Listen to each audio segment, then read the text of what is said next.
जागल्या जागल्या जागल्या दाही दिशा, वाढू दे राष्ट्र अमुची मनीषा।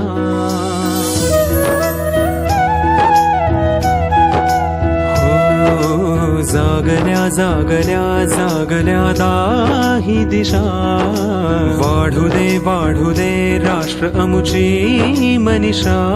समृद्धता वाहे इथे, संपन्नता नांदे इथे, दृढ निश्चया निर्धार कर, ठेव स्वच्छता महाराष्ट्रभर। आपले शहर सुंदर शहर, हा मंत्र जपूया।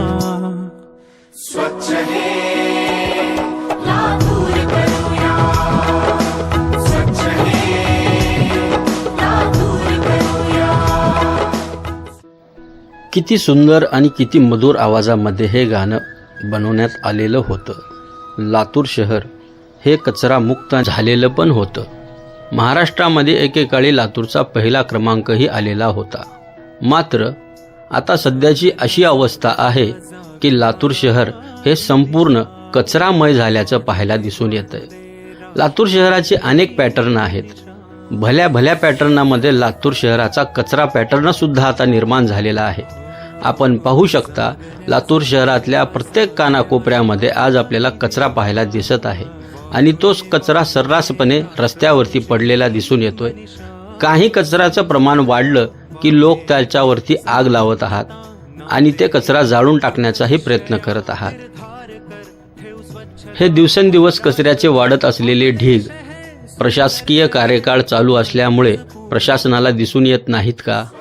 आज सध्या महानगरपालिकेमध्ये प्रशासकीय कार्यकाळ चालू आहे।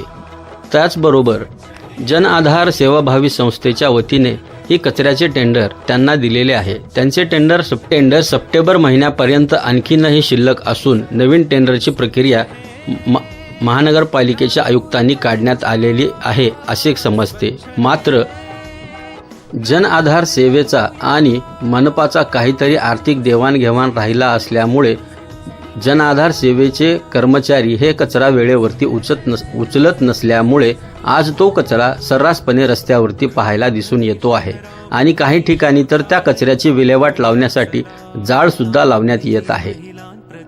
आपण पाहिलं होतं मागच्या वेळी घासून घुसून का होईना सत्तेमध्ये आले, महापौरपद भूषवले, 4 चौघांना विकत घेतले आणि त्या गीतकाराला बोलवून घेऊन हे संगीत तयार करून हे गाणं तयार करायला लावले। आता तो गीतकार सुद्धा लातूर शहराची ही दुरावस्था पाहून स्वतःच लाजत असेल आणि मनातल्या मनात म्हणत असेल की मी हे गाणं कशामुळं गायलं असेल आणि का गायलं असेल। आज त्या गीतकाराला सुद्धा पश्चाताप पडला असेल असेच वाटत आहे। जेव्हा सत्तेवरती होते तेव्हा कुणालाच बोलले नाहीत, तर आज नागरिक म्हणून प्रशासनाला बोलण्याची यांची हिंमत नाही का? कुठंतरी बळजुबरीनं जायचं, उद्घाटन करायचे, रिबिना कापायच्या, एवढंच यांच्यासाठी काम उरलेलं आहे की काय हेच दिसून येत आहे। लातूरकरांची चिंता आणि नागरिकांचं जर भवितव्य यांना जर वाटत असेल तर यांनी आंदोलन केले पाहिजे होते। मात्र कुठंतरी समारंभाच्या ठिकाणी जायचं, रिबिन कापायच्या, वाहवा द्यायच्या, शुभारंभ करायचा, इतकंच काम त्यांना उरलेलं आहे। म्हणे लातूरचा विकास, असा कसा ह्यांच्या मनातला हा ध्यास? सर्वत्रकडे लातूर कचरामय झाल्याचे आहे, तर लातूर शहर महानगरपालिकेचे प्रशासक म्हणून असलेले आयुक्त बाबासाहेब मनोहरे हे याच्यावरती काही ठाम भूमिका घेतील का जैसे ते राहतील हाच लातूरकरांना पडलेला प्रश्न। लातूर शहर हे कचरामय झालेले आहे। लातूर शहराचा हा नवीन एक पॅटर्न। नितीन भाले, NB मराठी न्यूज, लातूर।